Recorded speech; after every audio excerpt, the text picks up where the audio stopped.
Yep, recording. Hello and welcome to a new episode of Kleros Community Calls. Today is, what day is it today? May 3 or 4. So let's discuss third, May 3rd. Okay, well, let's get to this week news. So a quite interesting piece of news we had this week is that, well, there is a use case of Kleros regarding social recovery, and we started promoting this last, I think it was on Monday, or no, it was last week, and pretty amazed how much traction it got in the very early moments. We got, you can use Kleros to recover your access to your wallet. So one of the main obstacles for normal people to start using crypto is that you have to be very careful with your seed phrase. And as you know, if you lose it, then there's no way back. And this is a big difference to, well, how the traditional banking system works.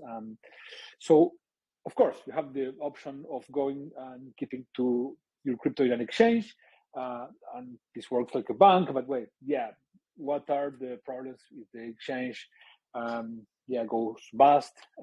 Well, we thought that was not very possible with big exchanges, but last year we learned that we were maybe wrong about that. So what we could combine these two ideas of self-custody and the idea of not losing the money if we lose access to the seed phrase. What if we could recover access through some process where your friends can vouch for you, and then Kleros could play a role here, deciding if you are the person that owned that wallet and you're not an impersonator. So we are working on that and this use case, and this is proving to have a lot of traction, and super excited about this. And this also is going to bring of course more projects into the Kleros ecosystem. So that was a really good development that happened during last week. I don't know if you want to comment something, Marcos or Jean, about this.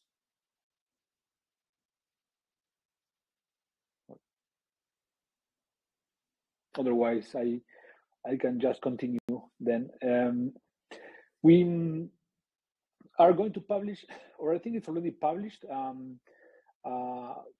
very comprehensive update of all of the activities of the Kleros team during the last year. So, as you know, and I mentioned this in the previous call, we had our annual cooperative meeting a couple of weeks ago, and for that event, I every year write a report with all of the main activities that we developed. It's a way of being, of course, responsive to our partners, and so a part of that report is going to be published today. So you will have a good way. I mean, if you don't want to come and listen to me every week, you can just read once a year that report or this blog post, and this will give you a big update of everything that was going on with the project during the last year, since the point of view, from the point of view of development. As you know, Kleros 2.0, via bridge, what happened with different products and Proof of Humanity, Linguo, Curate, escrow, and so many things going on. So this is also includes the updates about the research. So that what we have researched, or what more William and Jamila and Jan have researched regarding game theory, social choice theory, the legal elements of Kleros, and how Kleros connects to the traditional legal world. All of the conferences where we have participated. So I'm not going to say everything, because that then you would not read it. So you can go. It's already published, and there you will have a very comprehensive update of everything that happened during the last year with Kleros. So yeah, I will let William do his little section now. He will make this little announcement. So yeah, congrats, William. Yeah, so I wrote an article recently that I've been sort of hinting at for weeks. That was recently accepted to an economics journal. I can share the link in the Telegram. It's a social choice theory article. So this is the questions around how to like design good voting systems, and it attempts to sort of unite social choice theory with this other academic field called peer prediction, which is sort of very much in the wheelhouse of what Kleros is, of incentivizing like sort of crowd participants to answer questions, but they're like lazy and they don't want to work, and you have to like give them good incentives to get them to participate. The thing is that like traditionally these two academic fields haven't like interacted a whole lot between each other. So where the peer prediction people, it varies a bit from mechanism to mechanism, haven't like really they think about incentives, but they don't really necessarily think about how like votes are aggregated into a collective outcome, like the sort of interplay between manipulation of like attackers and like try to manipulate the incentives to like warp an outcome that you really have to think about in like the very hostile world of blockchain applications isn't like not been addressed historically. There are a few researchers who have started to think about this in a blockchain context, but they mostly think about binary applications. So I've tried to like dig into these questions and think about like what they mean for voting systems in Kleros, particularly for non-binary cases in V2. One of the main theorems in the paper is an impossibility theorem. It's kind of in the style of Arrow's impossibility theorem or the Gibbard-Satterthwaite theorem, if you're familiar with those. Those theorems basically say that, like in classical political voting, where you're voting for like a national election, that there's, sort of quotes with asterisks is like no perfect voting system, because every voting system has kind of certain flaws with it. Like you either have to like choose one flaw or another. And I prove a theorem like that for kind of Kleros voting in multiple choice voting systems, which can be kind of a downer. But the Arrow's theorem and Gibbard-Satterthwaite theorem really spawned like a whole field of people researching exactly what voting systems like get at one end or the other of the trade-offs. Like if you care about like one kind of problem case more than the other, like what can you do to design around that? And we've thought about how we could do that, something similar for Kleros, like what voting systems like within our space of trade-offs are like better or worse in different points. Some of that's in the yellow paper. Some of that is addressed a bit in this paper as well. There's more to do on that point. So I hope this paper will, it's in an economics article where people like social choice theorists publish work. I hope that we can like get like, sort of independent academic interest of people to like think about this design space of like what good voting systems are for Kleros like applications. And particularly with like, as V2 is more modular, we can sort of put the best voting system that we've thought up to this point, like as a dispute kit into V2. But then in the future, if we come up with something better, like you can create new dispute kits without having to relaunch the court. Awesome. Thank you, William. So personally, last week also I spent quite some time doing the research. I typically try to take maybe 1 week every year where I try to focus a bit less on the everyday operational stuff and more on the researching and strategic stuff to, think what are the next steps for us and how different technology imperatives and changes are likely to affect Kleros in the future. So I have been doing a lot of research in AI and trying to think a bit of the interactions between what Kleros does and what AI does. As you know, we have a thesis that says that the distributed solution industry in the future is going to be divided into 3 main segments. One that is for cases which are more objective and maybe simpler. Maybe this is going to be resolved by AI. for cases that are a bit more complex, probably methods like Kleros or decentralized justice in general. And then for cases which are more complex or that require legal reasoning and more complex understanding of situations like context, intentions, maybe this is still going to be resolved by more traditional dispute resolution methods. So reading a lot of that, I would recommend for people who are interested in AI.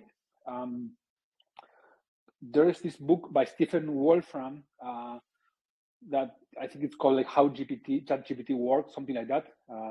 I do recommend it. It's super easy to understand for beginners.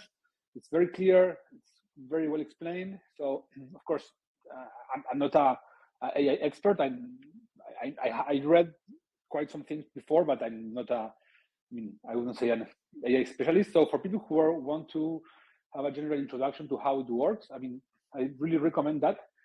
And it's quite impressive that there's very few people who know AI and blockchain at the same time.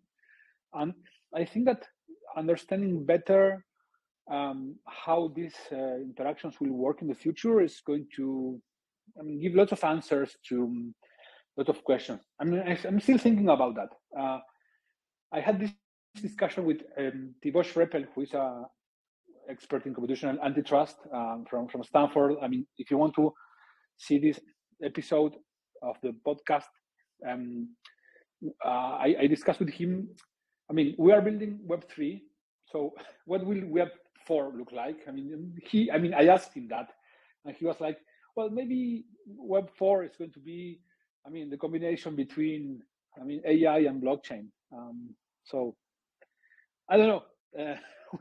We will see about that. And so, yeah, lots of reading and trying to figure out a bunch of the things. I'm curious if you have, William, any thoughts about AI and blockchain interactions? Yeah, not strong feelings. I'm also not an AI expert. I could imagine some kind of futuristic world where you have AIs that are living on really well scaled blockchains somehow, and not only does my car lock only open if I've paid money into a smart contract because I've everything's connected to this blockchain with Internet of Things or whatever, but also that these AIs are living natively in that space and controlling cryptocurrency and sort of acting as pure economic agents that they can sort of interact directly with the world. So that's, I don't know if that's a positive vision of the world, but you can imagine something like that.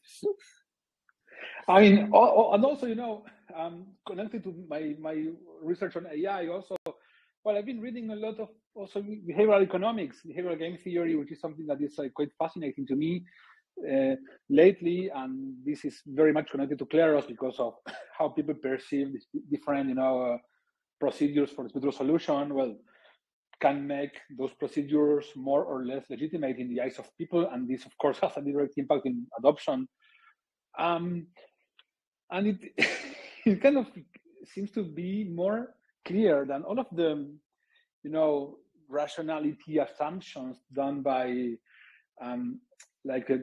traditional microeconomics of perfect rationality, that they seem to apply more to, AI agents than to human agents, driven by emotions and lots of other considerations besides, pure economic maximization strategies, right? I've always tried to think when modeling Kleros, the attackers should be modeled as purely economically rational agents.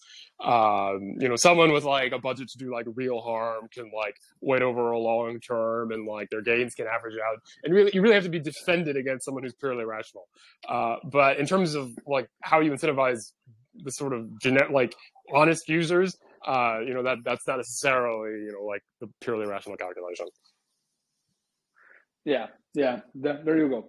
So lots of research about that, and also about interactions between Kleros and traditional legal systems. In particular, I've been having some discussions with Rob Dean, who is a very early day Kleros community member, and he's an arbitrator he's from the UK, but he's based in Dubai, working at a big arbitration firm. And we have been doing a bunch of brainstorming about how different strategies for connecting Kleros to mainstream legacy world work, with the advantages and disadvantages of each of those, and how you could have Kleros work as instead of arbitration, as an evaluative mediation tool. And there is a continuum of different dispute resolution methods. So, I'm going to publish an article about this, so I don't need to explain everything here. So, lots of work there as well. Then we had this week the smart contracts for proof of humanity V2 are being audited now. So this means that we are quite close to the launch, assuming we don't find serious vulnerabilities that need to be fixed. Then V2 development, VIA is almost ready. So this is going to be launched very soon. As you know, VIA is a prerequisite for V2 Kleros 2.0 to work because of everything that we have explained in different calls here. Then we have been doing a lot of work about preparing stuff for ETHCC in July in Paris. We have a bunch of talks there. I'm going to speak about Kleros in the context of political philosophy, and I have a talk there, and then William, you have a talk as well, I think. Abir has a talk. Everyone has a talk in this room, right? I have a talk. It's on parameterization of cryptoeconomic systems. Yeah, I have a talk. It's technically not about Kleros, but in a way it is. It's basically going to be where mechanisms like Kleros do not work for various reasons. There you go. That's going to be fun for sure.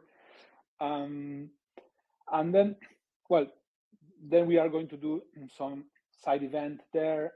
And so this means that preparation.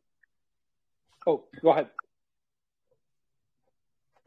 So yeah, from the VD side, I wanted to make some updates. There are new integrations to be mentioned. First, we have the Nota Labs, that is a platform for payment agreements.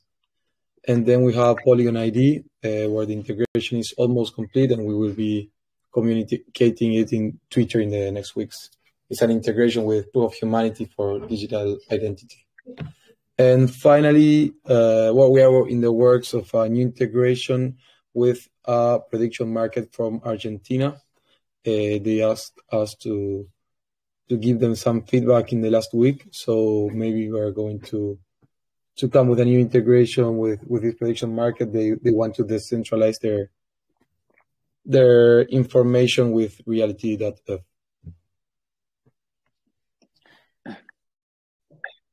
Thank you, Marcos. So next week, I will be in Paris. I have a bunch of commitments there. We're going to do a workshop at the Center for Social Science Research on Kleros. I'm going to teach a couple of classes at Paris 2 Assas, which is an important law school in France, where Jamila is doing her PhD, and Jan. We are planning, as I mentioned, an event for July there before the THC, kind of a big event by academic standards for, inviting a bunch of people who are researching in things related to Kleros. It's going to be like the part 2 of the event that we did at the Sorbonne in 2020, I think. That was right before COVID, I think. Yeah, it was, I think, that was when ETHC was done in March. So, and we might even do the event in the same room, which was, cool. And so preparing that, and then on Friday we're going to have an event with a partner called Fever Tokens. It's a new partnership we're doing. It's about the use of Kleros in the context of NFT markets and how you can use the Kleros curation methodology to make sure that there is no like copyright infringement and there's no problems in the context of people stealing IP from others and turning it into an NFT and then selling it. Well, you might know the famous Tarantino versus Miramax case. So there's lots of questions to be answered in the world of NFTs. So this is something we are working with them, and we are going to do a little event with them in Paris next week. And I guess that's it for this week. I don't know if you guys have any other announcement. Maybe Jean, you have anything to comment or? Yeah, I will try. I hope you can hear me well. But we are looking for rivals for our event in Paris. We will play football. There are a couple of teams that we have coordinated with. But if you know about the blockchain project that has a team, please reach out to us. And we started posting on our Instagram account. We have some following there. We keep it updated, and there are. We have a. I know the irony. You know, a couple of years ago, I think we stopped posting on Medium because it was, Web 2.0, and now we are in Instagram. You know, that's fine. So people, they don't say we don't do marketing. We go where people is. No. A quick comment about that. About using Twitter Spaces, because I just realized that if this community call was on Twitter Spaces, then people with the following can join, and then whoever is following them, they will notice that someone from Web3 is actually attending Kleros space. I'm actually thinking that this can broaden audience for these calls. So I just want you to consider migrating the community call from Telegram into Twitter. We have discussed that. I mean, we might do it. I don't know if this is relevant for everyone, but I mean, the format of these calls was always thought for like more ask me anything kind of format for community members. So I don't know if it's worth to every community call on Twitter Spaces, but what I think we could do is do some like more important, announcements, or like do more important like demo presentations, kind of those type of stuff, which we want to do for a more like a wide audience. That might be worth. But we are considering that. So we might maybe consider even doing all of the calls in Twitter Spaces. Yeah. And by the way, no one knows how the blockchain and AI will evolve. I was actually thinking I will position myself as a number one expert on this planet and in the entire universe.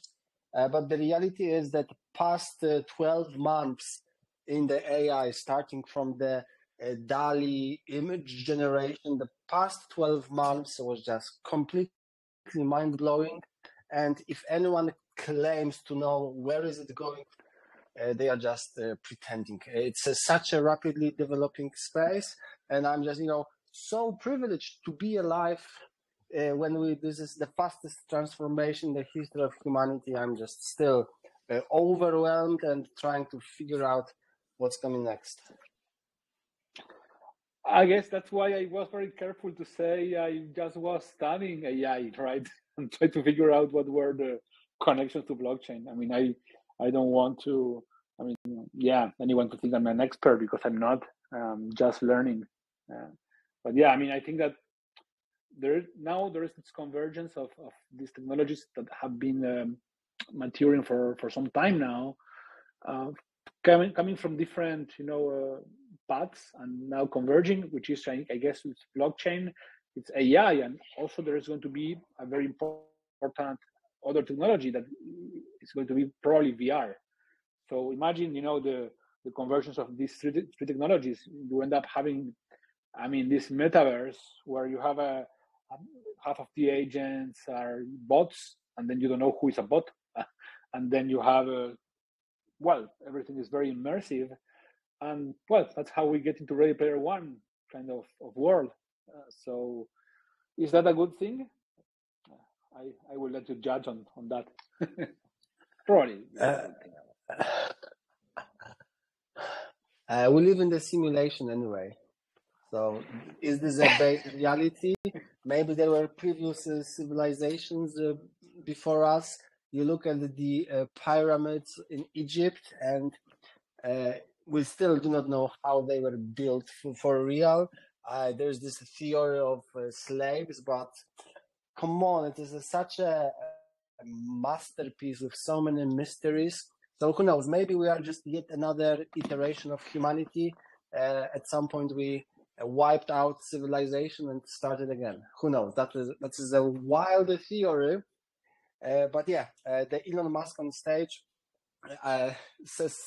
sharing this simulation anecdote. I will try to find the link and I will post in the Telegram chat. It was pretty epic.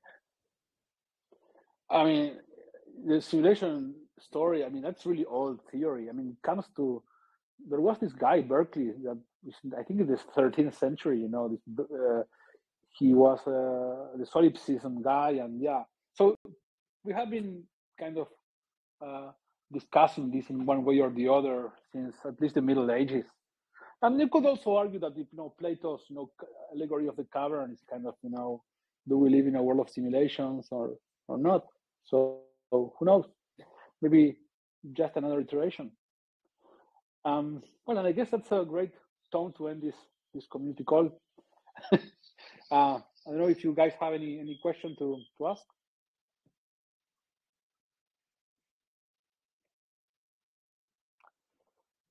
Okay, then see you on Telegram and you can claim your POAP. Bye-bye. Bye-bye. Everybody. Bye-bye. Bye-bye.